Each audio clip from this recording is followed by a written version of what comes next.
and welcome to another episode of When She No Longer Cooks For You, Here's What You Do. I got JJ Sansaverino on the show, and I have to tell you, this man is harder to find than Obama with Secret Service around him. JJ, I finally got you on the show. Man.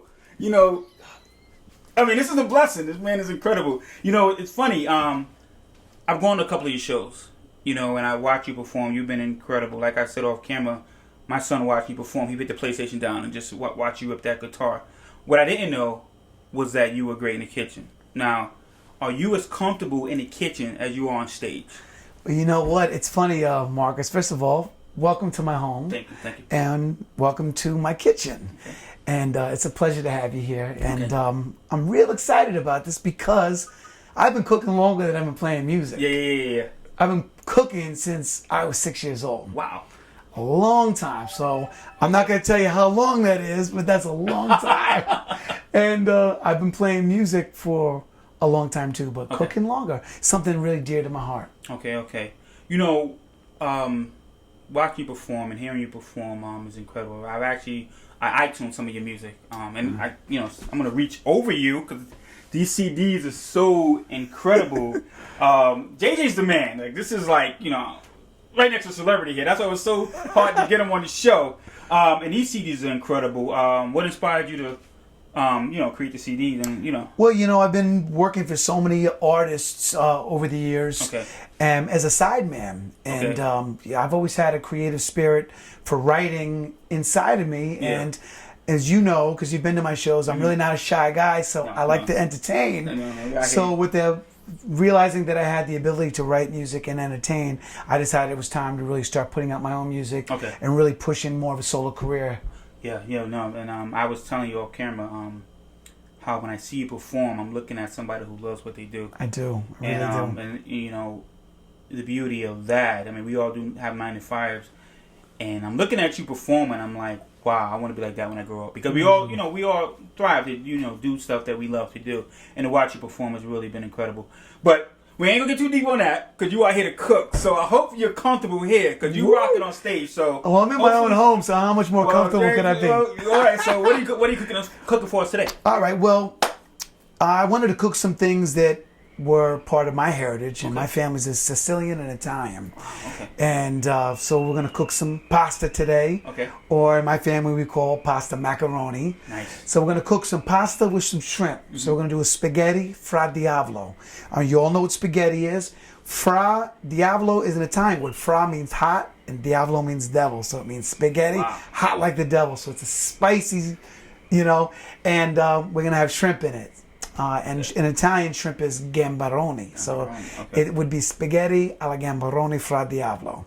So we're going to cook that, and it's always good to have garlic bread. So we're going to do a spin-off of garlic bread, and we're going to do a bruschetta, which is basically a bread with a tomato salad on the bread. Well, you're making me hungry already. Why don't we stop now? Because you're making me hungry right now. But listen, I'm gonna let you get. I'm gonna get out your way. I'm gonna let you rock. Listen, I want you guys to go out there, pick up JJ CDs. I'm gonna have the information on the bottom as she's cooking.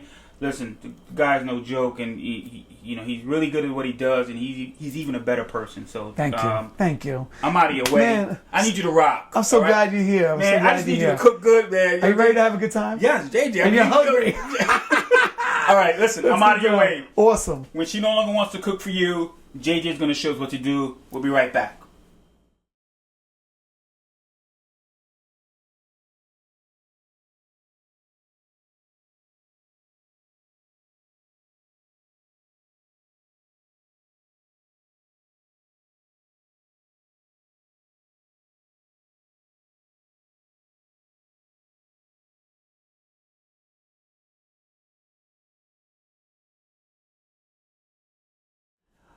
How's everybody doing? This is JJ Sansaverino coming to you live from New York City, here in my kitchen. Welcome. Well, when she no longer cooks for you, here's what you're gonna do. Marcus set it up. I'm gonna take it from here. Well, I want to talk about a few things simply. I'm gonna cook some Italian food for you today, which is special, like I said, from my heart. Seeing that I'm Italian, my grandmother came from Sicily, and I learned a lot from her, and I learned a lot from working in Italian restaurants as a kid. You know, when a restaurant gets slow, The waiters always end up hanging out in the kitchen, and that's where I learned a ton of stuff, as well from my mother and father as well. So one of the most important things you got to remember when it comes to Italian food is 2 rules that I go by. Number 1, the simplest ingredients, simple recipes, not a lot of stuff. And number 2, the freshest and the best possible ingredients available to you. Now, don't have tomatoes growing in your front yard. That's not available to you. So you got to make other arrangements and find them other places. So with that, we're going to cook today a spaghetti, a gambaroni alla spaghetti fra diavolo, which is basically means is shrimp with spaghetti and a hot sauce, and that's a hot tomato type sauce. And on the side, instead of garlic bread, we're gonna do a spin-off with bruschetta, which is basically a garlic bread with a tomato salad on top, and then we gotta have some greenery on there, so we're gonna do a little sauteed spinach on the side. Keep it balanced. So let's talk about your basic things we're gonna need today. Now, one of the things in Italian cooking is we have our primary ingredients that we use. We don't use a lot of seasoning salts, but we use just regular salt and black pepper instead. We don't use a lot of adobo, we don't use a lot of sazon, which are great ingredients that I use in other dishes that I make. But when it comes to Italian food, I try to keep it authentic to the way that I learned. Traveling to Sicily before and Italy many times, eating the food there and learning, I try to bring what I've learned in Italy, what I've learned in the restaurants, and what I've learned from my family. So we'll start with the basics. Salt. Now, there's a million kinds of salt. I always use a salt which comes from Sicily. It's a Sicilian sea salt. Now, salt you can get from anywhere, but these come on the salt beds in Sicily. It's what Sicily's known for. And the salt is fresh. It's got a great flavor. We're going to use, I know you all know what this is. This is fresh garlic. We're going to use fresh garlic. We're going to use olive oil, which I've put inside here to make it handy. Now you can, if you really can get a good look at it, the color of it's a dark green. You see so many different kinds of olive oils in the store. This is what we call extra virgin olive oil. It's not a great olive oil for frying because it's dense, it can burn. But this is a great olive oil for cooking, like simple sautés, and for salads because the flavor is so strong. It's the first cold press. What does that mean? That means when these farmers pick the olives, they put it into this machine and this big thing comes down and squishes these olives. And that gives you the olive oil. That's the first press. That's the most rich in flavor. We're going to use white wine. If it's not worthy of drinking, don't put it in your food. All right? Don't buy no $2 bottle of wine and cook with it. This says $8.99. Pinot Grigio. Pinot Grigios are dry white wines. They don't overdo your flavor like a Chardonnay, which has a lot of flavor, would do. This is a great wine, Pinot Grigio. And then we have the rest of the things we're going to use. We're going to use some fresh parsley, which is flat leaf Italian parsley, not to be confused with the curly parsley. Flat leaf Italian parsley. You can get a look at that, what that looks like. We got a nice loaf of Italian bread, preferably with seeds. We have our shrimp. We have our garlic, which I mentioned, but I've already took the time to kind of peel a lot of it. So let's get started. Number 1, most important thing when you go into the kitchen, fellas, it's got to be clean. Ladies like it clean. They don't like a mess. They don't like it sloppy. They don't like it dirty. Clean. First thing you do, wash your hands. Most important thing, wash your hands. So I have towels handy. I have soap always here. So I get in there and I wash my hands. Second of all, it's good to have your kitchen clean before you get started cooking. If you got a sink full of dirty dishes, you can't get in there and use your sink, which is a very important part of cooking. Stove, clean, nice and clean. Girl comes in your kitchen, family comes in your kitchen, they see a mess on your stove, it's a turn off. Clean, just like we're gonna prepare our food, nice and clean, all fresh ingredients, so you're gonna get into it. So, some important things is you're gonna need a knife. This is a knife that I choose to use. If you see it doesn't bend. This is a good quality knife.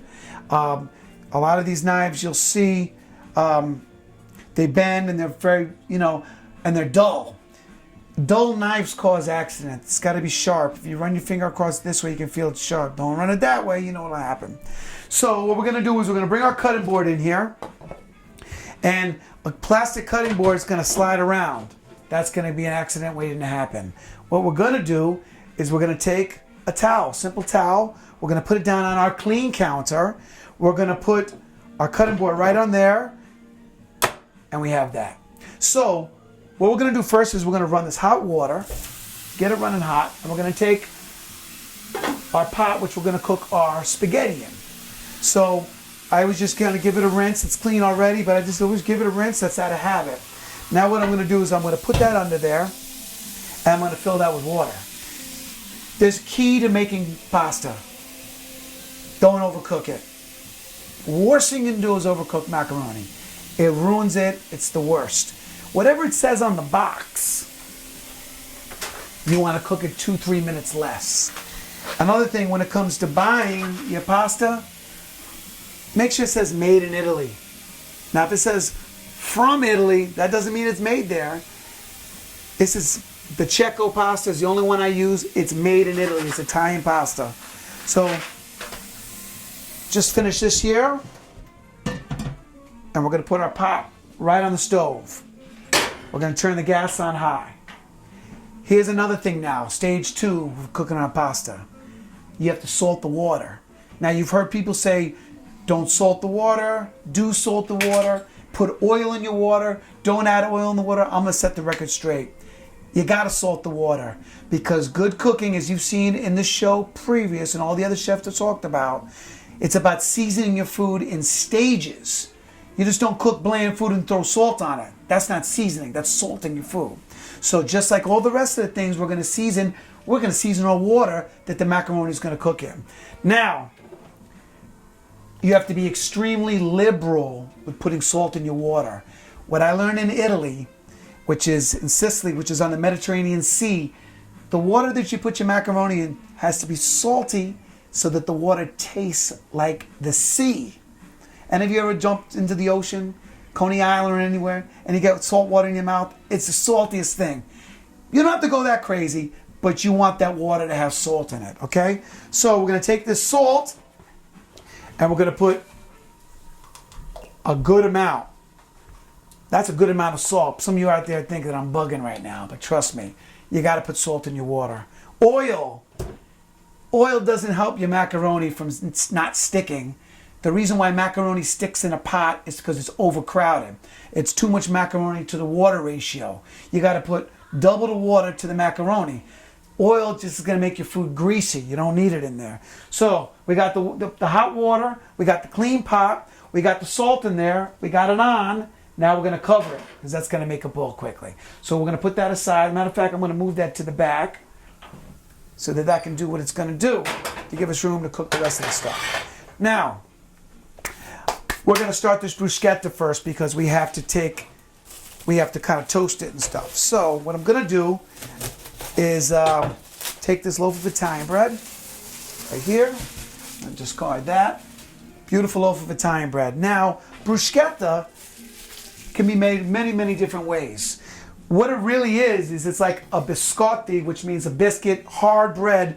And what bruschetta really came from was in the old days when bread was getting old a couple days, it would get hard. Fresh bread gets hard. And we don't ever waste food, so we find a way to use it. So this is fresh bread, so it's going to be soft. So what I'm going to do is I'm going to cut some very thin pieces of the bread right here. And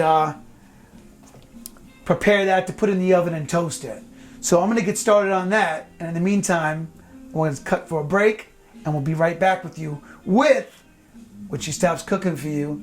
This is what you do. Now, this show, we're really trying to gear towards men or women. You know, we're kind of having fun with the name of it, you know, but it's geared towards people that are amateurs in the kitchen, that want to get in here and cook and want to be able to make a nice dish for their significant other. So we're trying to keep it basic and try to answer questions every step of the way that you might have, especially you who's the amateur, who's maybe never cooked, rarely cooks, or cooks every time. Maybe you can pick up a tip.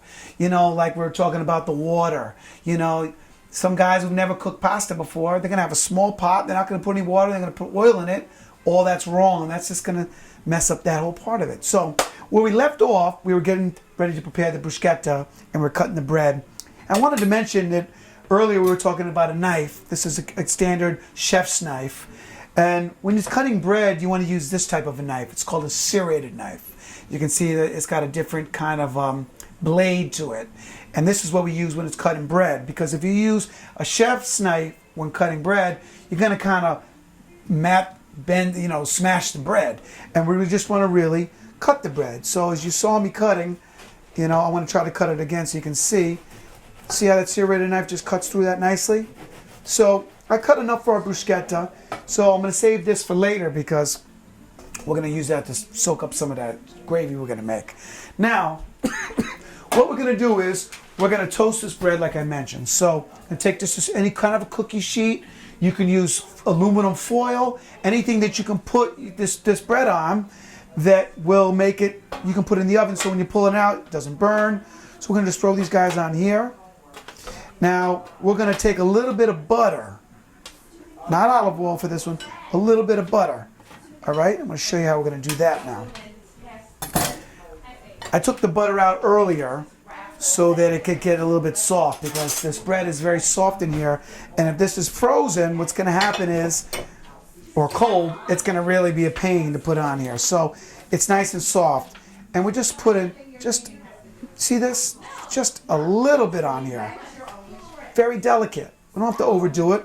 We're not trying to make this high cholesterol, but we're trying to give it sapore, flavor. So we're putting a little bit on here, just a tiny bit. Why am I not using olive oil? Because you're going to see later with the topping we're going to put, it's going to have some olive oil in it. So this is just different. So you can see I just lightly buttered those all, right? Then I'm going to take a little bit of garlic powder. And with that, I'm just going to put in my hand. Italians cook with their hands all the time. If you want to wear gloves, that's up to you. We don't do that. But that's because I keep my hands clean. All right? Garlic powder. Look at this. We're just putting a little bit on here, on each one of these. Just a little bit. We're not killing it. We don't want it to be garlic bread. We're just putting a little bit of flavor on it, sapore. So you see how we did that? Cranked up that oven to about 450. I'm just going to throw that in there. And we're going to cook that maybe 10 minutes till it gets toasty. Now what we're going to do is we're going to make the topping for that. Now the topping is a tomato bruschetta. And that's basically is a tomato salad. So you can use any kind of tomato, cherry tomatoes, grape tomatoes, plum tomatoes, any kind of tomato. And I chose this tomato for a reason. Because a lot of people get scared about food when it's going bad and it's not going bad. You can see this tomato looks a little bit funky on the end there, right? A lot of people throw that out. We don't throw this out. We don't eat that part. What you do is you want to cut that off. Because you see the inside is beautiful. And we don't waste. We don't like to waste. This part, we're going to call that waste. So just going to give it a quick rinse. Then I'm going to do is I'm going to turn it upside down. I'm going to cut right down in the middle like that. I get two halves. I'm going to go again like that. Again like that. Because what we're going to do is we're basically going to dice this. See how I'm doing this with this knife? I'm holding it, because you don't want to cut yourself. I'm holding the pieces, and I'm just putting this right in the middle. And because it's a sharp knife, it cuts right through it. If it's a dull knife, it's going to slide off, and you can get hurt. We don't want to do that. So we're doing that. Now you see? Cooking stroke. The knife does the work. We don't go like this for this. You let the knife do the work. See, there's an angle on it. So I'm holding this with my fingers back. And the knife slices right through it. See this? See that? Perfect. We'll just do it a little bit here. I think we're going to put one more in there because I cut a few extra pieces. So, okay. So if I have enough room here, I'm going to see if I can grab another tomato out of here. Because that looks a little bit too little. So, and we're going to give this a quick rinse. I'm just going to cut the end off of this one. Again, one more time, you're going to see we cut it down like that. We cut it like this, like this, like this. Back down here like this. Be very careful. And then watch the knife do the work. We cut through this. See how quick that is? Very simple. Why are we doing this before we're cooking everything else? Because what we're going to do is we're going to season this up and want those seasonings and that all that flavor to really get in there. So the first thing we did was we got our tomato chopped up. Second thing we're going to do is we're going to put a little bit of salt on there. So I have that salt that you saw earlier here and here. Tomatoes need salt to bring the flavor out. So we're just going to put a good pinch of salt. It can be a little liberal. Don't be scared. And then we're going to put a little bit of dried oregano in here. See, just put it, don't kill it. Don't kill it. Just put it a little bit in there. And then we're going to put some fresh ground pepper. I usually use fresh ground pepper because it's fresher. Okay? So we have the basic things in there. Salt, pepper, oregano. Now I'm just going to get a little spoon and I'm going to kind of just toss that around there. Very simple. Back in. Now, what we're going to do is take a piece of fresh garlic. We don't need a lot because this is raw garlic. I peeled it already. Raw garlic has got much more strength than sauteed garlic. Very simple. Put that on there. Put your knife on it. Give your knife a little head. Smash that. And then we just cut that up nice and small. Just like that. We don't need a lot of this. It's not about the garlic in there. It's just going to give it some flavor. We want to be very, very careful. See that? That's all we're putting. 1 garlic clove in there. That goes in. And now we're going to use a little bit of red onion. I had it in some saran here because I was using it the other day. So we're going to put some red onion. Again, raw is stronger than cooked. So we're going to hold the onion here, and then we're just going to slice it as thin as we can slice it. We don't need a lot of this, see? That's probably good right there. I'm not trying to kill it with that. It's about the simple, fresh ingredients. We want to cut this super small. See how I'm doing that? I put this on top, and I kind of just kind of rock it. And then I take this off the sides. Don't cut yourself. So now I'm putting that in here, and now I'm looking at that. It's a hair too much, so let's just put about half of that, all right? And then we're going to discard the rest of that. There's a little bit too much, all right? That's all we got in there. Let's take a little bit of this fresh parsley for some greenery. I'm just going to give it a little rinse. I'm going to put some of this in there. If you had some fresh basil, that would be amazing to put in there. So we're going to put this fresh parsley in there. And then last but not least, we're going to use fresh olive oil right in there. Just about that much. And we're going to take this and we're going to mix it all together. And then we're going to let that sit and we're going to let all those flavors come together. This is going to be our topping, which is going to go on the bruschetta. Just a fancy way of making some garlic bread, a little bit different. All right? You can take a look at that, nice and mixed up. So we're going to put that over on the side, put that up here. Take a look at our bread, because we don't want that to burn. Not quite ready yet. All right. Now, our water is almost boiling back here. You can see it's starting to get up there. What we're going to do now is we're going to get our tomato sauce going. A lot of people make homemade sauce. Some buy it in the jar. That's up to you. But I'd lose my Italian card if I bought jarred sauce. So I'm going to show you how you can make it simple and homemade. Very, very simple. I'm going to make a basic marinara sauce. That's marinara, M-A-R-I-N-A-R-A. Marinara sauce. What that is as simple as it can get. I took 1 head of garlic. Now you can see it's not huge. This is smaller. So I peeled it. And this is what you get when it's peeled. I put it onto the side here. I don't know, about 8 cloves, good sized cloves. So what's good to have in your kitchen is a chopper so that I don't have to sit there and chop it all. And so I'm going to open this up. I'll throw my garlic in there. I used this a little bit earlier. And I'm going to go over here. I'm going to plug this sucker in. And then chopping that up.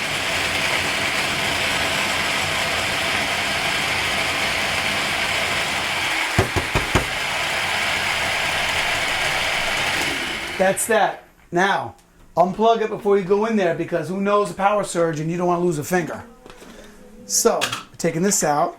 Now, with a very, very simple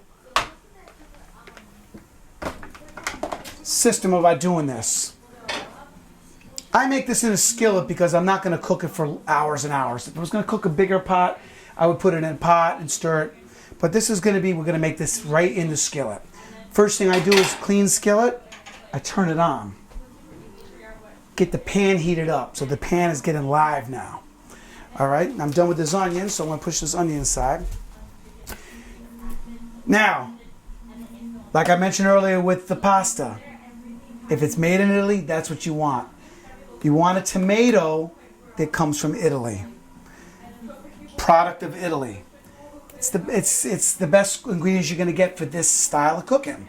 If you're in Mexico, if you can get something made in Mexico and you're making Mexican food, that's gonna taste better than something that's made in Japan, I'm sure. So this is an American company, Cento, that imports Italian tomatoes. Now, you might see something on here which is called San Marzano. This is the highest quality of tomatoes you can buy. San Marzano is a region in Italy. And if you look on the back, it'll tell you the region it's from, which is southern Italy, Naples, where it's very hot. The soil gives these tomatoes what makes them so awesome. As in, Scotch comes from Scotland. It wouldn't be called Scotch if it wasn't from Scotland. It wouldn't be San Marzano if it didn't come from the San Marzano region of Italy. So these are whole peeled tomatoes from San Marzano. They are so soft, they're like butter. So what we're gonna do is just open up this can. Real simple.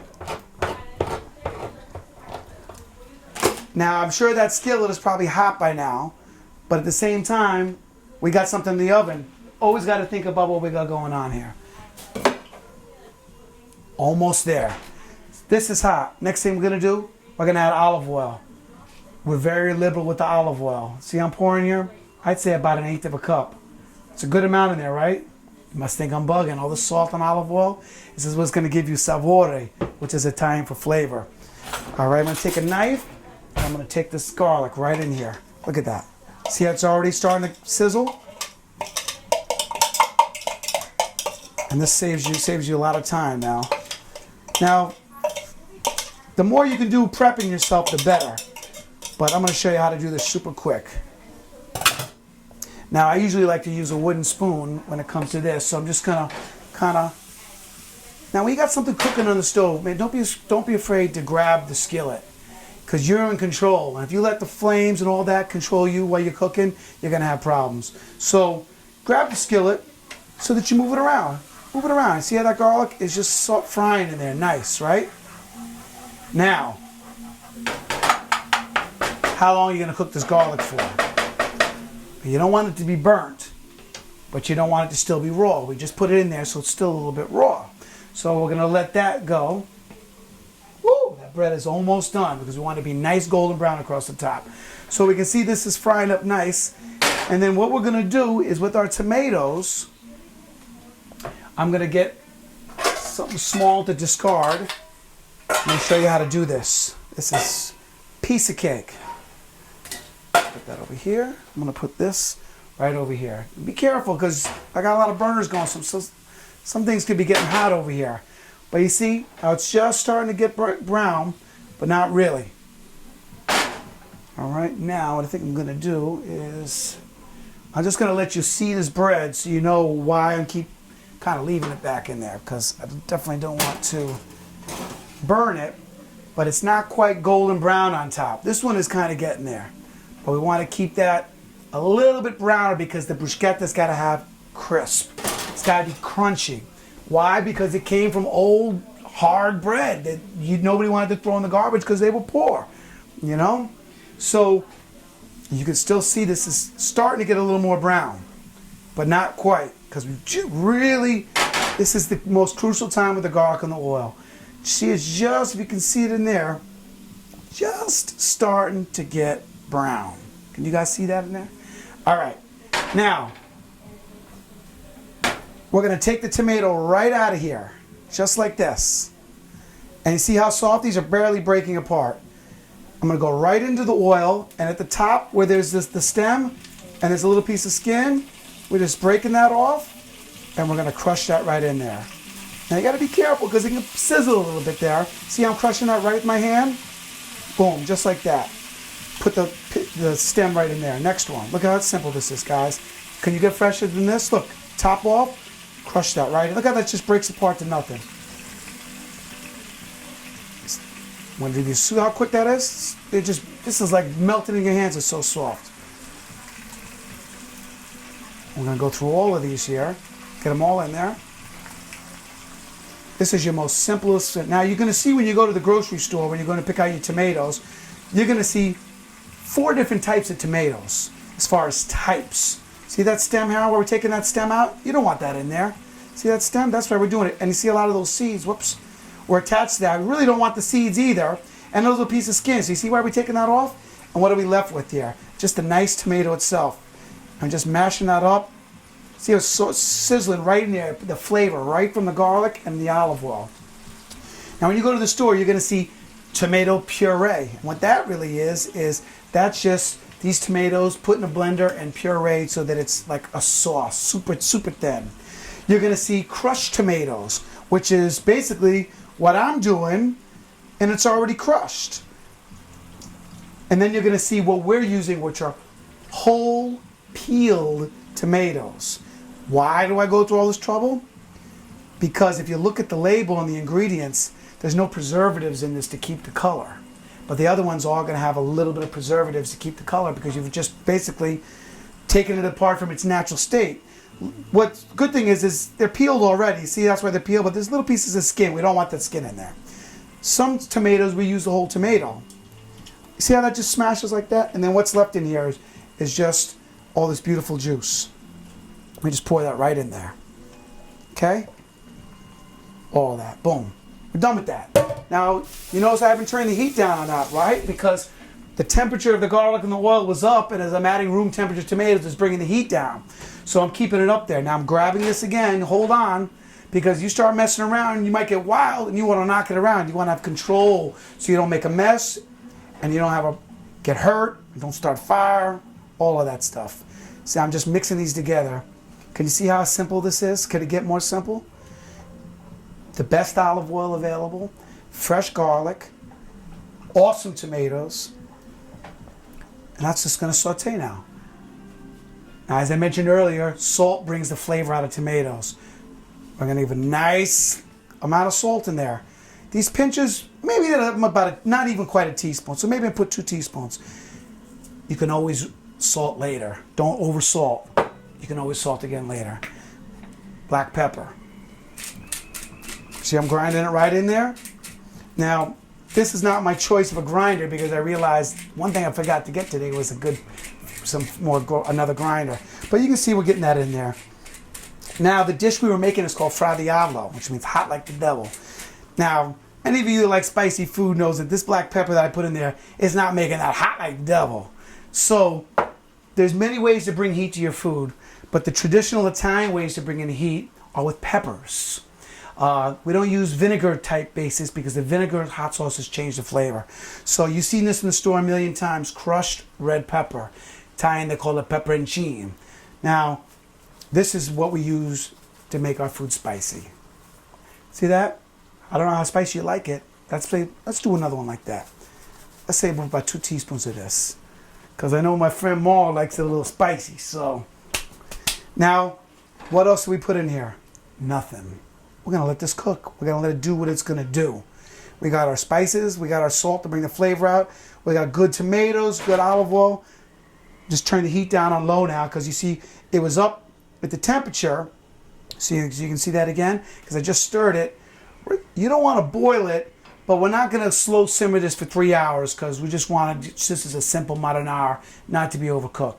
So you can see that's already coming to boil. Let's put it at medium and see what keeps us at medium. All right.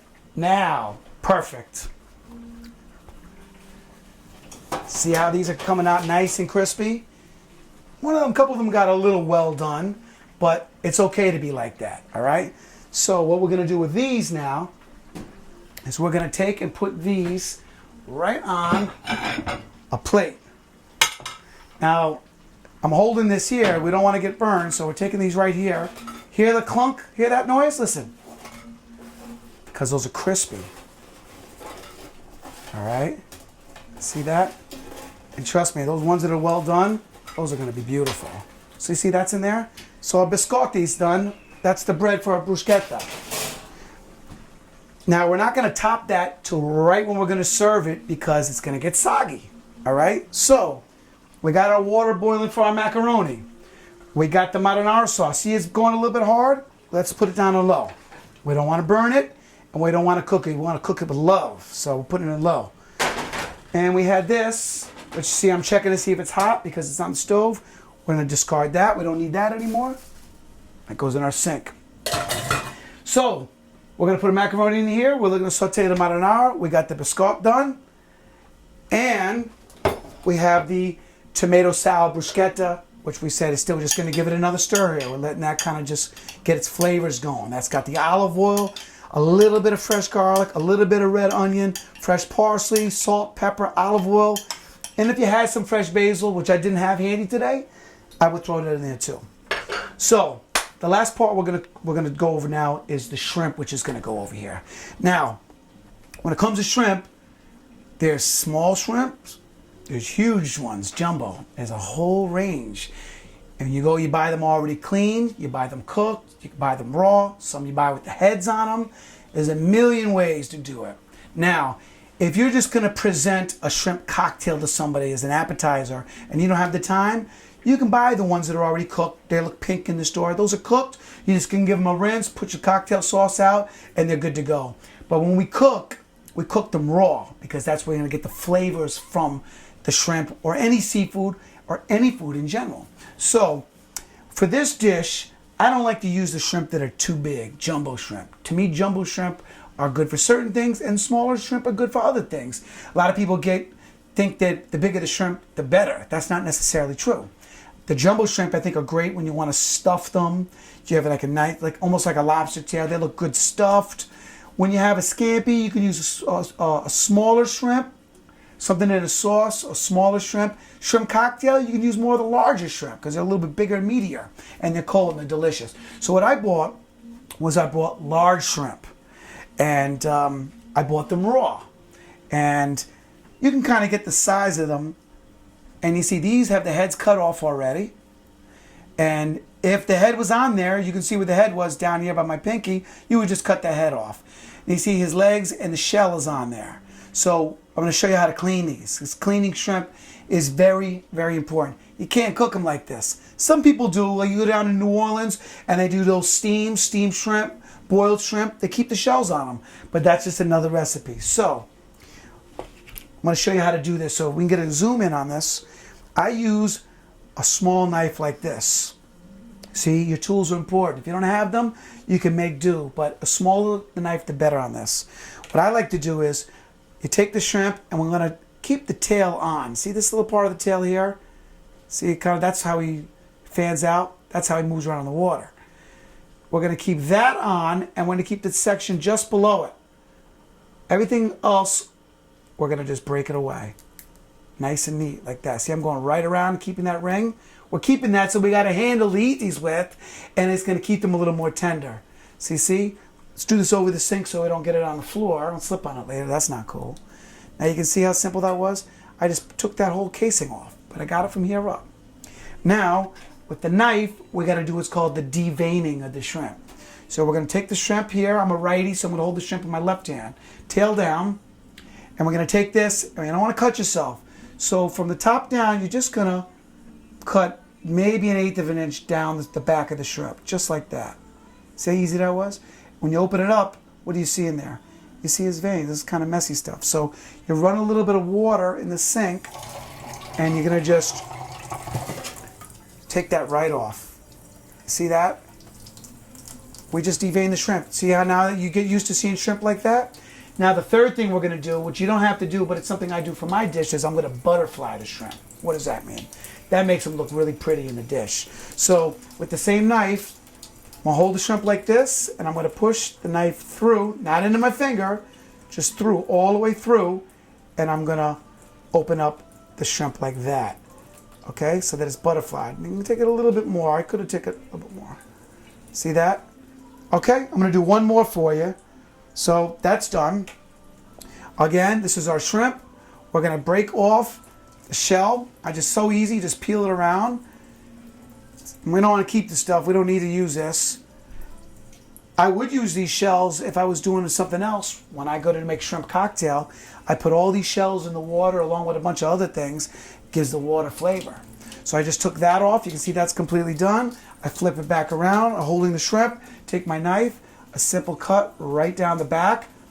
Oh, you don't want to cut into the shell that we left by the tail there. And you can see if you look in there, see if you take a look in there, see the vein? Now watch this. You can just grab that vein right out of there. See how simple that is? There's the vein. Put that down the garbage. I know it's a little nasty, but that's why you're doing it, so that the shrimp is clean and delicious. Then we push the knife through to butterfly it, and I just butterfly it. See how that's open? Those are done. All right? So, I bought a pound of these shrimp, and I paid about $6.99 for the pound, which is reasonable.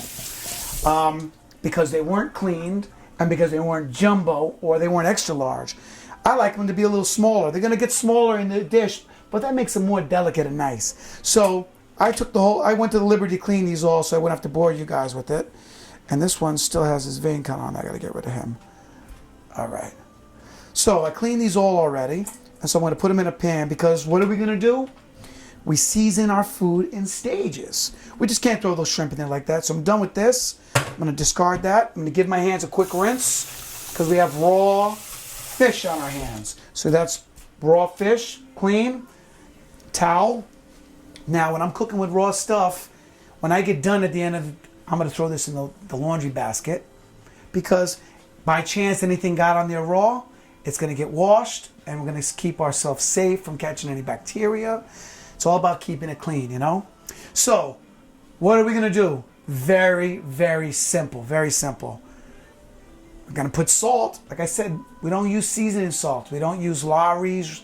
We don't use adobo. So now we use the basics. Sicilian sea salt, fresh cracked pepper, fresh herbs, everything fresh. So for this, we're just going to use the salt.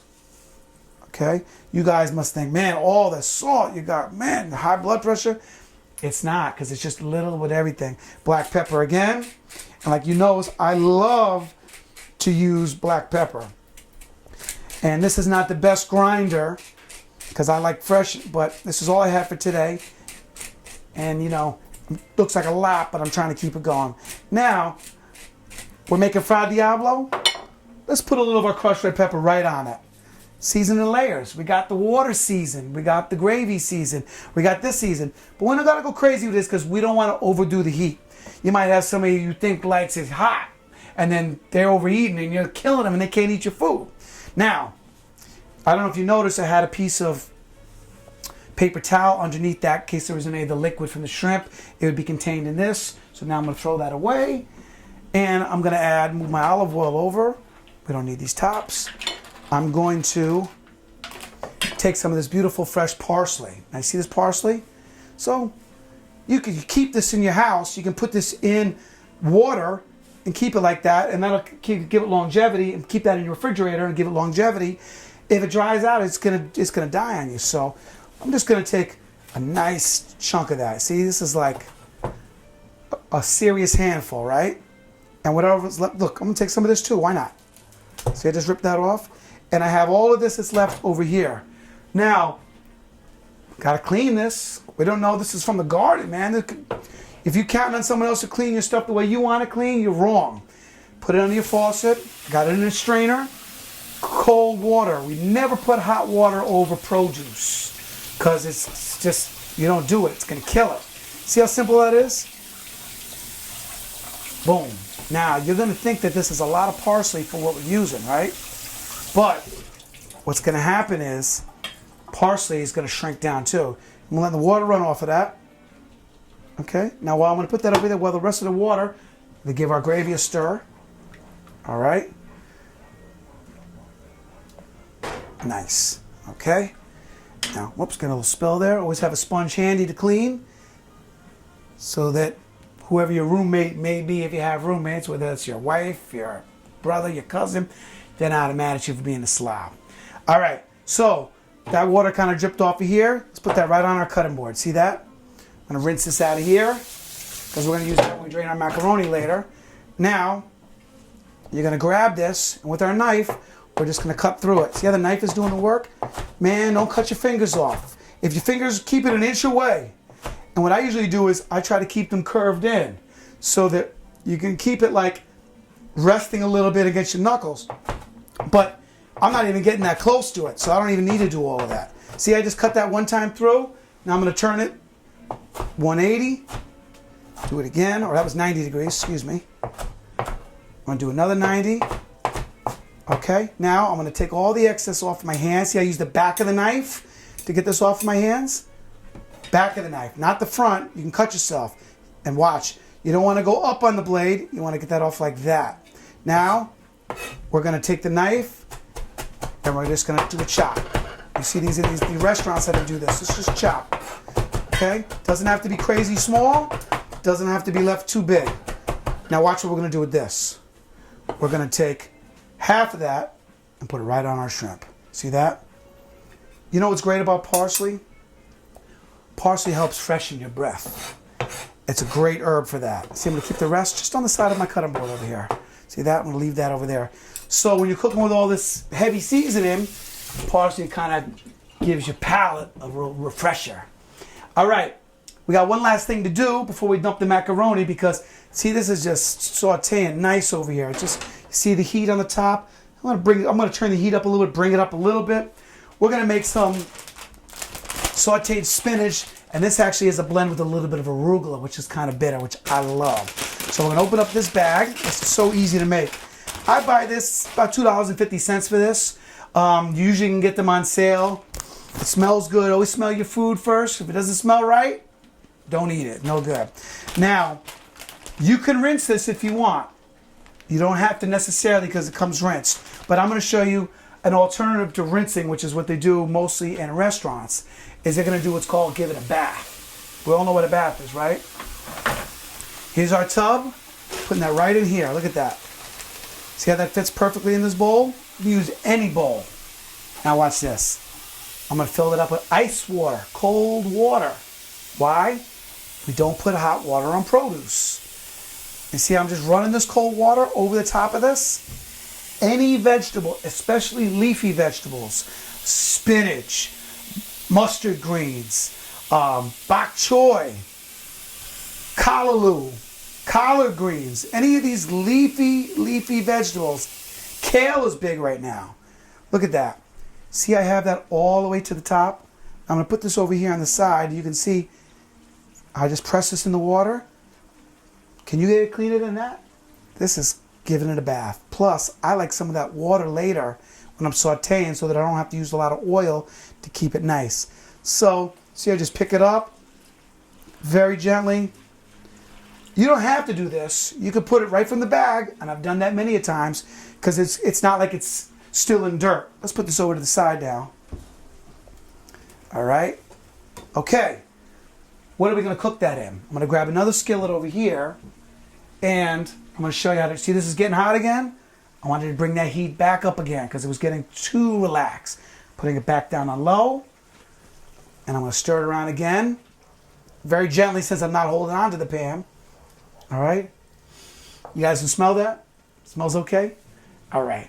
So now, I'm going to just turn this like this. Be very mindful of where the handles to your skillets are so that you don't turn around and bump it, especially if you're doing something when you're frying.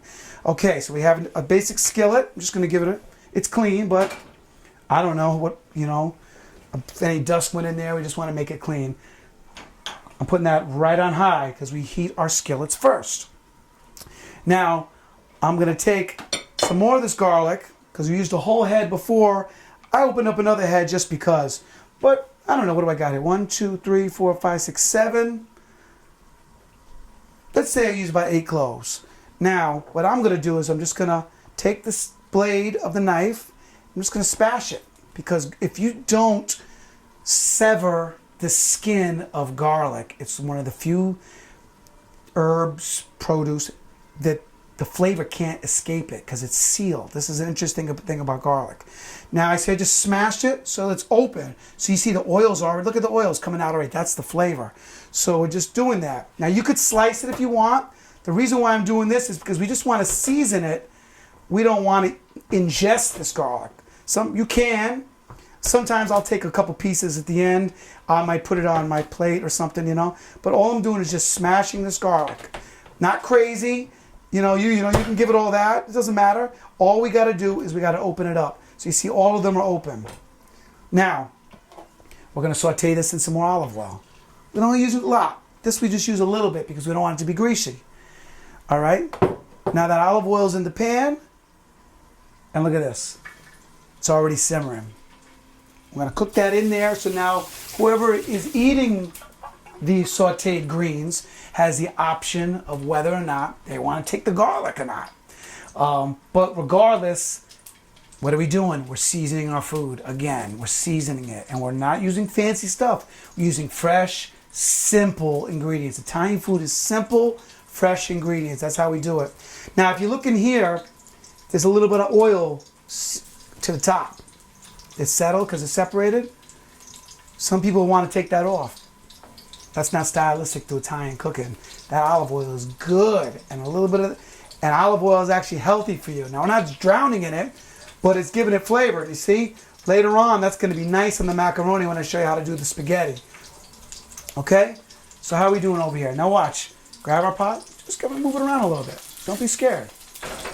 Be in charge, but be careful. You don't see this is a little to the edge. You don't want that to fall off because that oil will cause a problem. I'm righty, so just kind of moving it around. You don't want to spill the oil on the flame either because that can cause a fire. All I'm doing is I'm browning that garlic. Okay? And what I'm going to do, and I would suggest this because when you put water with oil, it's dangerous. It's going to, and what's going to splatter is not necessarily the water, but the hot oil is what's going to splatter out of that. So, see, we got this oil. Be mindful what's behind it. My boiling water. So if I go to lip the top of this off, there's condensation on that lid. So what can happen is, I'm going to show you. Watch this now. Because I'm not paying attention. See that? That was just the tiniest little drop that went in the oil. You imagine if you got a lot of oil in there, you're going to have a fire. Because the oil is going to go everywhere. So be careful that water does not get in your oil. Now, see how that's getting brown right there? I'm taking the heat off. And I'm letting the temperature come down. Why am I letting the temperature come down? Well, what are we putting in here?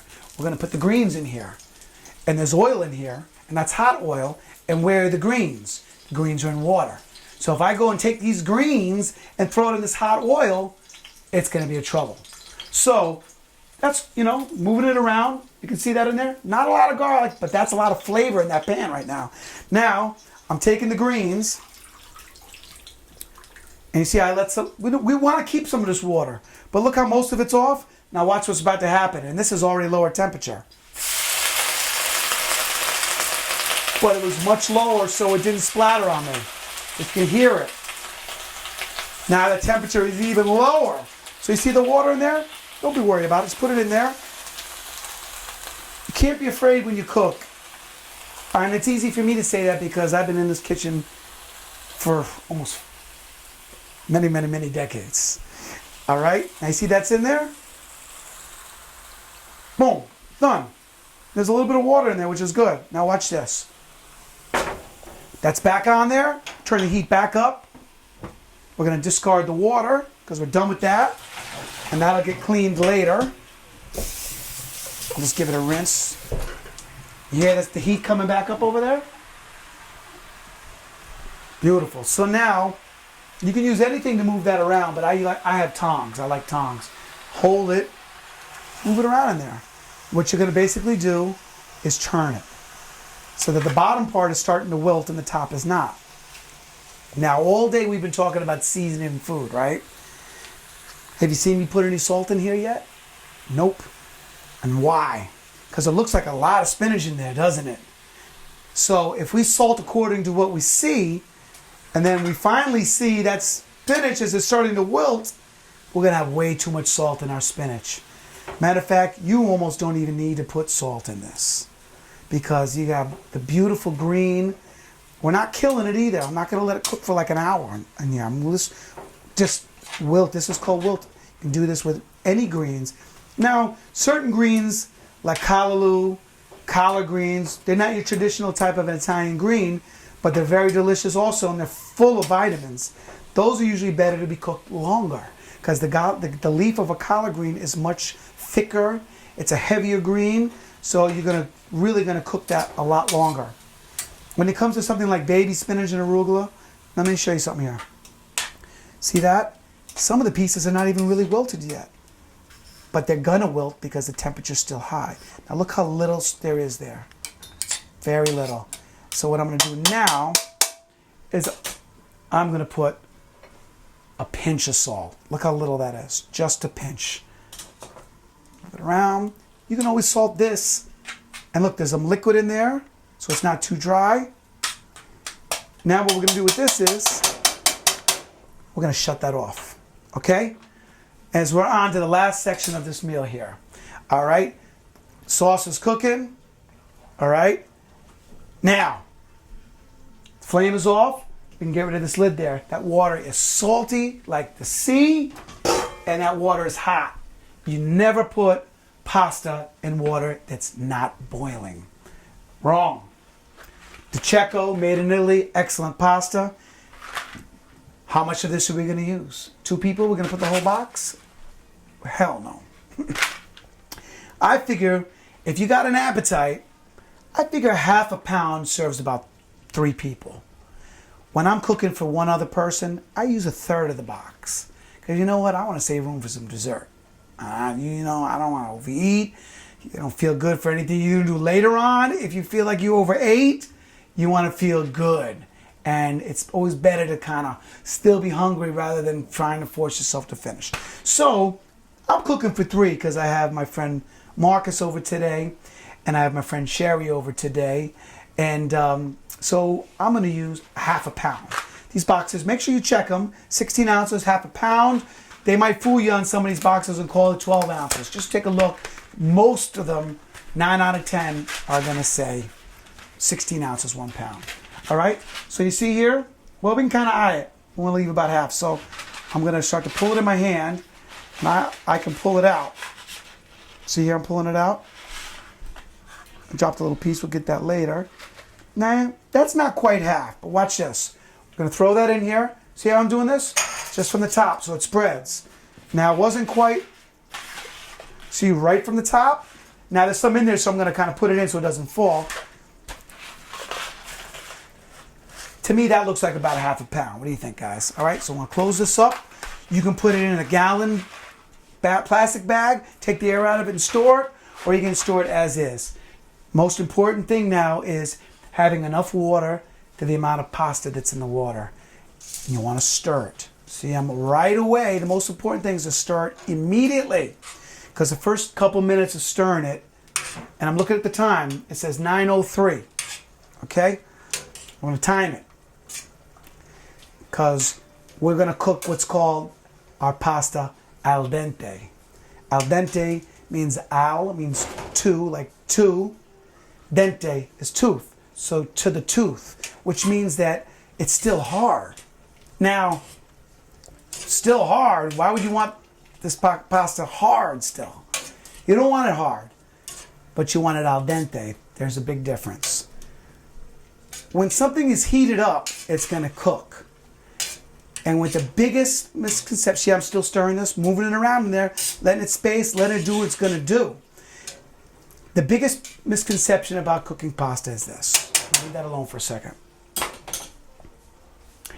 The box is going to say here, cooking time, 12 minutes. Now, this is an Italian pasta, so as I say, al dente, 10 minutes. So I'm going to cook it for 8 minutes. Why? Because by the time I see 8 minutes is gone, and I drain that, and then I put it in the gravy, I toss it, I plate it, and I serve it, you're talking about another 2 or 3 minutes. Now, if we cook this 12 minutes, it's already slightly past when we want it. By the time it gets to your guests' taste buds into their mouth, it's overcooked. And we call that squaldad, which is, if it's cooked squaldad, it's ruined. Overcooked pasta. It's no good. All right, so I said 8:03, 8 minutes, so that's 11, so I got 6 minutes to finish this off. here's what we're going to do now. It's about timing. The shrimp is going to take like 2 minutes because you don't want to overcook the shrimp. That's why you notice I haven't put it in there yet. So what I am going to do is I'm going to take a spoon, and I'm only doing this because I don't want to use my hands because I don't want to wash them right this second. I'm just moving that around. See, because we have salt, pepper, the pepperoncini. Am I adding olive oil to this? I don't need it. You saw it in the pot already. That's what, instead of putting it here, you see it already. See, that's ready? That's not going in yet. What I'm going to do is I'm going to fix the bruschetta. Because we are saving this because we don't want it to get hard. So, we have the bread. Watch how simple this is now. We have our tomato salad. I'm going to stir it up one more time so all those juices are moved around. Watch how beautiful this is. You take a piece of bread. Look how hard this is. Crunchy. We're going to take a scoop, and we're just going to put one simple scoop right in the middle of that. Okay? Spread it out. Doesn't have to be overdone. Don't worry about if it's dry because there's a lot of oils in there and natural juices from the tomato, which are now going to make that. See how we're putting these right on the plate? Boom. Do it super quick. See that?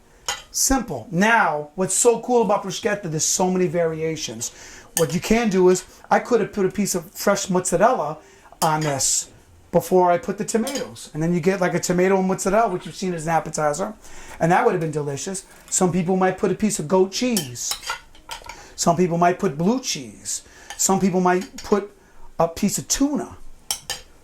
There's so many things. Some people might put a piece of ham, prosciutto, ham. Some people might put a piece of turkey. You can put anything you want on there. Some people might top it with a piece of tiny fried shrimp on top. See how simple that is? All right, I think I'm gonna do like, I got a room for about, we don't want to waste, I got about, I think 2 more left in here. See that? All right, and I'm gonna lay this, because this presentation is so cool. So I'm gonna lay that right on top, see that? And I'm gonna use, I got one more to use, I use this one right here. All right, and see, I wanna do this. I'm gonna put this right on the top like that. Look at that, didn't waste anything.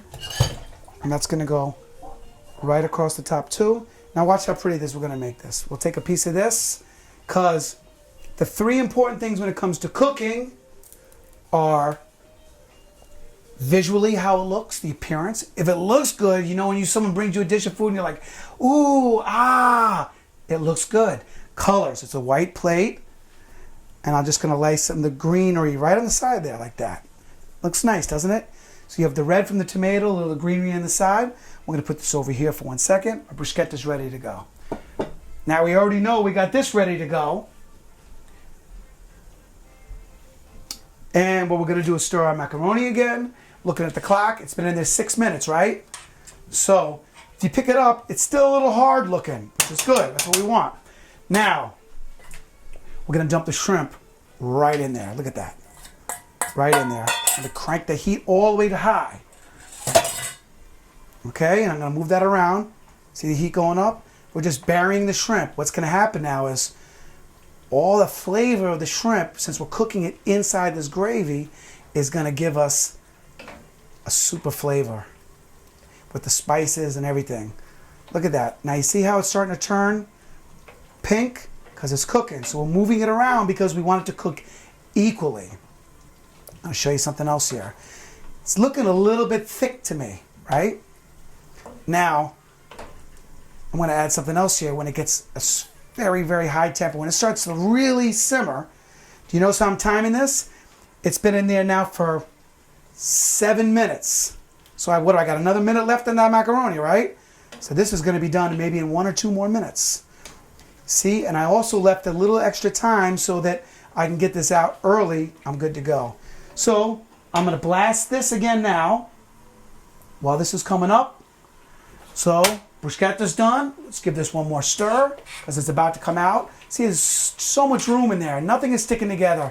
And there's no oil in there. Look at that. You hear that temperature coming up? Shrimps are turning nice and pink. They're almost done. See how this timing is coming together? So what I'm going to do is I'm going to take a couple of these side plates and I'm going to, you see the heat came up on this already? bring it up a little hotter. What's my clock doing? 7 minutes. I'm gonna splash this now because the temperature's hot with a little of that white wine. Now, if I was making it in a different dish, if I had the marinara done already, I could have splashed the wine while the shrimp was cooking. Let's say I was sauteing it in the garlic and oil, but not for that. See the temperature here? I'm not killing it, just a little bit. You know why? It's gonna give it a little extra flavor. So now, that's gonna lower the temperature again, right?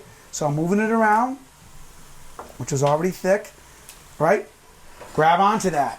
I should have been doing that before, showing you a good example. See the color of those shrimp? See how those are looking? See how they're just curling up, nice? See how the back where we deveined them? See the butterfly, how they're butterflying? But they're not quite done yet. I just want to make sure everything is in proportion, so everything is stirred up there. All right? But I do know that this is done, so I'm going to shut that off, and I'm going to plate my spinach. I like it on a separate plate because I let some of that drain off. I'm putting that right in the middle there, like that. Kind of move it around. See that? Simple. And a little piece of garlic in there, so for looks, and maybe they want to eat that. And then I'm going to put, now you see how little that bag made? But it's very important to keep it balanced. We got our protein, which is the shrimp. We got our greenery, our vegetable, which is our sauteed spinach, which has an arugula blend in it. Okay, this is done. See, that's ready to go. Put this back. Now, you know what time it is, right? I actually went over it. It's been in there for 8 minutes. So, time to drain the macaroni. You're going to have to get your mitt here. Now, my handles don't get so hot, so I just use it. It's a little hot, but it's not bothering me. So, what we're going to do is we're going to drain that water off. I usually drain most of the water off because there's a ton of water in there. See how much water's come off before I even see the macaroni? Now the macaroni comes, look at this. Be careful because that steam is hot. See, I'm feeling the heat on my hand, but not in a way where it's... And now, does that look like a lot there? No, but watch. I'm getting all that water off. Okay? Don't rinse it. A lot of people think they're supposed to rinse it. Now watch this. Right in the same pot. Look at that. Done. Now, that is hot like heck. Get rid of this. Our bruschetta's done. Now we're going to do this. We're rolling it in here. Look at this. I can shut the heat off now. Now look, that macaroni now has been cooking for exactly 9 minutes. And it said on the box 10 minutes was good. So I still got a minute to plate it. You see, I could have had like another minute worth. Now, this is what we're going to do. I like to use a bowl. So this is a nice flat bowl. What I'm going to do is you want to kind of just get the actual pasta right into the middle of the bowl. Kind of give it a twist. Gives it some height. Food that has height looks better. And I actually forgot to say when I was saying there's 3 things about cooking. The first one I said is presentation should look good. Second thing is it should smell good. All these great fragrances. See how that kind of has a little bit of height to it, looks nice. And third and most important thing is the taste. Got to taste good. So now what I'm going to do is make the second plate because you're kind of cooking for 2 tonight, right? See, I twisted it a little bit. Well, I don't want that shrimp in there, but if it wants to go, it wants to go. All right. Now we take our shrimp and I put them around the outside because it looks good. You know what I mean? Rather than just throwing it all in there. This is called what we call plating food. All right? I'd rather have more of the shrimp, less of the pasta because the pasta's fattening. Now you see how that's plated with the shrimp? Now watch this one. We're not quite done yet. All right, putting these right around the outside, just like this. That's why these tongs come in really handy. I would definitely invest in a pair of tongs. Basic cooking utensils, a good knife, a decent cutting board. All right, now watch this. That's a pretty good amount of shrimps there, right? Everyone's going to be happy with that. See how they're butterfly? You can get a good look at it. This is a good example of how they're butterfly. Look how cool that looks. See that? Beautiful.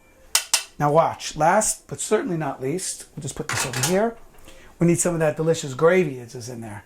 So kind of move everything to the side and watch the gravy. Put that right across in the middle like that. See, it's presentation. It looks nice. It's got a vibe. And then we kept a little of that parsley on the side over there, right? We don't want to kill it with all this, but look how nice that makes it look. See how beautiful that is? Let's do the second one. And I'm going to show you one last thing. See, I'm going to move these aside so I can get the gravy. See that? Just the gravy. All right. Put one more of the gravy. Now you see, this has already been for like 12 minutes, but it's not cooking at the same intensity. Now, oh yeah, I forgot to put a little of this on top. Now this is what's cool here at the end. Put something right in the top like that. See how I kind of stand it up so it looks nice? See how that looks good? And I'll show you one last thing. Let's put one on here. See how we push that and just stand it right up there like that? All right, now, last thing we got, we take a piece of paper towel. I have a piece here in there already. And we clean the plate up a little bit. See how it's a little sloppy? Just clean it up like that. It's simple. It makes it look a little bit nicer. Okay, so we'll show you what we got with our final results here. We have this beautiful bruschetta with sauteed spinach, and we have the spaghetti with shrimp and a hot sauce. Spaghetti alla Fra Diavolo. Get a good look at that there. You got your bread, you got your pasta, your protein, and that's the finished job. All right? So you got to remember, when your stuff's cooking for you, this is what you do. I'm JJ Sansaverino. We're going to talk a little bit more, but I think we should eat a little bit first. Come back to you in a minute. Wow. Welcome back to when she no longer cooks for you. Here's what you do. I'm speechless. JJ did his thing today. JJ, let me have it. Well, this was the bruschetta. Why don't you take one of these? That little one over there looks good. Which is our fresh tomato salad, and it's going to crust. So there you go. We need a napkin. Do we have any napkins around here? I'm good. I'm greedy at that. JJ, boy, this is incredible. This is really good. Would this be considered like an appetizer for the meal? Like, well, it's funny because this is a traditional appetizer that we use. Okay. But I think it's sometimes fun because, you know, earlier in the show I told you we're going to save some of that bread because it's always great to dip it in the gravy and stuff, you know? Yeah, this is really, really good. And this, what's cool about this is it's something you can have with your dish or as an appetizer. Okay. The key to it is you can notice it's got a crunch to it, but you can see how if you had put the tomato part on the bread early, it would have been too soggy. Now, let me say what kind of concerned me, and I see it wasn't really concerned at all. When it looked like some of the bread was overcooked, but that's not so because adding the crunchiness to it. I wouldn't have cooked this one as much as I cooked it. No, but even when you gave me, it wasn't a burnt taste. It was a crunch. Exactly. That like welcomed you to the taste buds. It was really good, and all of that coming together, was fantastic. You guys can't smell out there, but JJ has his kitchen smelling incredible. And God, this is not this. To get in front of the camera and cook something like without any breaks or it's not easy. JJ. Well, then we had some greens over here, so. Wow. This is our sauteed spinach. This is the best part of the show. I live for this. I mean, my sister out in California says I'm greedy and I need to slow down. I'm trying to slow down with the eating because on a prior segment. I'll share a little off yours of this because I'm going to save some for our friend Sherry. That is good. Oh, that's healthy. I probably would put a little table salt on that myself. I wouldn't. I really wouldn't. See, that's a good thing because if it was where maybe I wanted it may be too salty for Marcus, you can always add the salt after. We already seasoned it with the garlic and the olive oil, and it's not like it's loaded with garlic to overpower it, so you're getting it every bite, but you can see it in there laying up against it and giving it the flavor, you know? I wish you guys were here to taste this, but you're not. But, JJ, this is incredible, man. All right, I can't eat the whole meal on tape, and my sister's going to really get on me, but... Well, you better save a little room because we have the main course you got to try, so I'll take that for you and put it over here.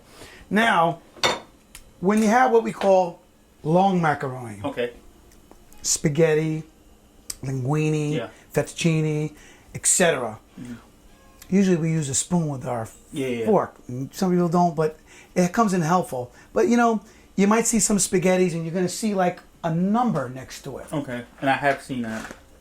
And this is Italian, so this is a number 12. Mm-hmm. In America, you'll see spaghetti is a number 8. That's standard spaghetti, number 8. The number tells you the thickness of it. Okay. The next thinnest would then be a number 9, and then that's called thin spaghetti. Okay. Or in Italian, it'd be spaghetti fine, which means... Spaghetti fine, okay. Now, the 10 would be something called capellini. Or, excuse me, vermicelli. Vermicelli. Okay. Which is a number 10, even more thin. The number 11 is like a capellini. And the number 12 is like angel hair. Super thin. Okay. Super thin. A thick spaghetti, they make also, they don't put 7 on it, but it would be equivalent to a 7. And this goes with other macaronis. They always assign numbers to them to really describe them. Let me them. ask you a question. Because you mentioned the parsley. And is there a difference between Italian parsley and plain parsley as far as flavor goes? As far as the curly parsley and the flat parsley, if you taste them, they have a different type of a taste to them. Because like Italian parsley, like when I made on one of the prior shows, I made meatballs, and I used Italian parsley because it kind of gave a different flavor, and I was just curious, did that make a difference? It does. It has a slight type of a difference. It's in the degree of bitterness. Okay. And like I mentioned earlier, parsley is great because it helps naturally freshen your breath. Okay. And in Italian food, there's garlic occasionally. Oh, yeah. So we need to have a little parsley to kind of bounce it out. Okay. So let me show you this other thing I got here. I feel like I got my plate in it, my fork, and Well, let me give you this. You have your fork. And I'm going to give you your spoon. Okay. Because it's traditional, you would always have this on the side. Okay. So, like I said, you got the shell on the tip of them. This looks incredible, guys. Yeah, what were you saying? I'm ready to get taken. I'm so greedy. I'm sorry, man. Well, what I normally do first is... I got a wait problem. I can't wait to eat. You can grab one of those shrimp by the tail and see how the shrimp came out. See okay. I guess grab that guy waiting for you there. And don't eat the shell. Kind of put it in your mouth and pull it away. And it should come right out of the shell. You see the shell? See how that came right out? That's because it's tender like that. Let's see how this one tastes. I'll grab one. I don't mean to cut in front of you. But, can I start eating? This plate is calling me, JJ. A little bit of heat, right? I'm about to eat right. Yeah, it's really... But not killing you in heat. Not too salty. And hopefully that macaroni got tasted al dente. Cooked right to the tooth. This is really good. Well, I'm glad because I would feel really terrible if he came all the way down here from the boogie down and was like, man, JJ, this is whack. No, this is really, really great. I have more questions to ask of you about this dish, but... cooking to me is so much like music. When you hear music, like say you have a band on stage. Mm-hmm. You got the drummer, the bass player, the guitar player, keyboards, the horns, the singer. And everybody kind of puts their flavor into the music. Yeah. I guess that's why I kind of really got attracted to cooking so much too, because it's putting different flavors to make a sound, make a dish, very related. It reminds me when I went to your last show when you JJ and friends and or you guys were jamming just to make one beautiful sound. Yeah. Speaking of music, the music's playing now. Is that yours? Well, maybe they can turn it up a little bit in the back. I don't know if you can hear it. But, I'll tell you a little bit about myself, you know. I'm a guitarist, and I'm a writer. I write music, and I'm an entertainer. So I try to put that all together with my records that I've recorded and, the concerts that I do to support them. And there was a couple of CDs that we had up before. Actually, I hit them because you said I can have them. So, I want you to sign them. But so these are a couple of this was my first CDs, JJ Sansaverino, Sunshine After Midnight. Okay. And the second one is JJ Sansaverino, Waiting for You.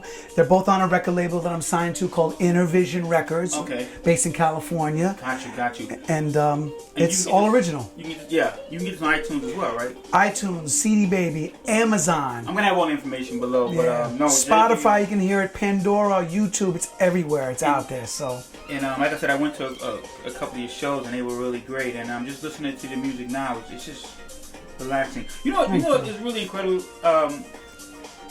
You're incredible. To watch you perform is incredible. Thank you. That means a lot to me. Just you invite the audience to take that journey. Every time you play that guitar, it's like a journey to me. And you just gotta see this. You gotta see JJ play, man. And I'm not saying that because you're on the show. I'm not BSing you. Like I said, man, when you have that guitar riff, that song, and you went into the crowd. My son, no BS. This is the PlayStation. I mean, and great. that's just. And this is a kid Great. who you can't even get him off the PlayStation. But That's he a big was- deal in It is, 2015. it is, They didn't because get him to put the PlayStation I watched down. him, and I, he's kind of just like watching you just do your thing, and I'm like, yeah. And I said, do you want to play an instrument? He's like, yeah. I said, well, you got to be on point, man. But just to watch you, with the crowd. It definitely takes discipline, It takes time, and I still try to find the time to practice. Yeah. Not every day. But I wish I was practicing every day, but I try to pick that instrument up. I pick it up every day because I'm working every day with it. Yeah. But practicing is different from playing it. It's sitting down and being regimented and working on some things, Yeah. No, this is really your music is great, and Well, I'll be at the Blue Note Jazz Festival in June. Okay. Friday, June 12th at BB King's in New York City. So you guys are all invited and welcome. I know Ma's going to be there. Yeah, come on. JJ is he's incredible. I've been to a couple of shows, and I plan on going to a lot more. It's a hell of a show. It's a hell of a show. And he invites you guys, the crowd, to take the journey with him. And the last one, JJ and Friends, you guys rock. That was great. That was you guys rock. Thank you. And it was incredible. Just incredible. And just people don't appreciate live music. I mean, you just don't. And it was just really, really great. And even what's playing now, and I know there's a lot of your music. It's good when you just relaxing. Like I have a couple of your tunes on iTunes, and when I like just a meal and some wine. Yeah. And your music, and I'm good. Yeah, I'm good. yeah. So it's funny you mentioned wine because this is a dish because it's seafood, which is generally something you would drink white wine with, seafood.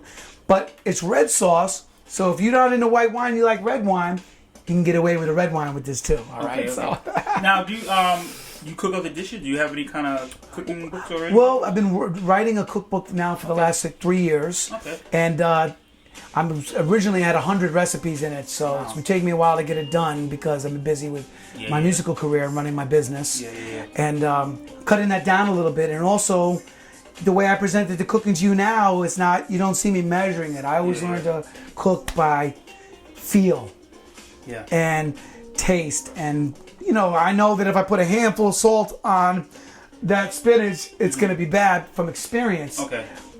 So getting this book together has been challenging because I've been having to cook by measuring. So it's been having to do these dishes like 3 times to get it right because I got to write it down because I doesn't necessarily translate to books, I understand. Well, listen, we're going to wrap this up. JJ, whenever, listen, you're the busiest dude out there, so... But I tell you, it's man, funny. I'm glad you can find the time and I can find the time. Don't even do that. We had this party tonight. This is great. I let my crew know when JJ calls, everything's coming off. We gotta move the I schedule so around appreciate it because I've really been wanting to. Because I know how busy you are, and like I said, it's an honor to get you on the show and the meal you made. Only reason I'm not eating it now is because like I got family told me like I go off with the food, but the food is incredible. I'm about to throw down.